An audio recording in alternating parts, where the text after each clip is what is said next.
napinsala ang 5 sasakyan matapos araruhin ng isang pickup truck ang mga ito sa kahabaan ng Barangay San Fermin, Cauayan City, Isabela, pasado alas 12 ng madaling araw kahapon na Enero 25, 2026.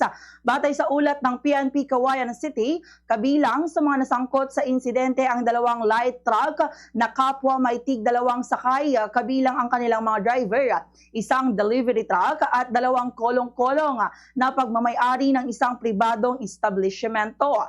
Sa paunang investigasyon ng pulisya, lumalabas na mabilis na binabaybay ng pickup truck ang lansangan patungong Cauayan City proper, sakay ng isang pickup truck.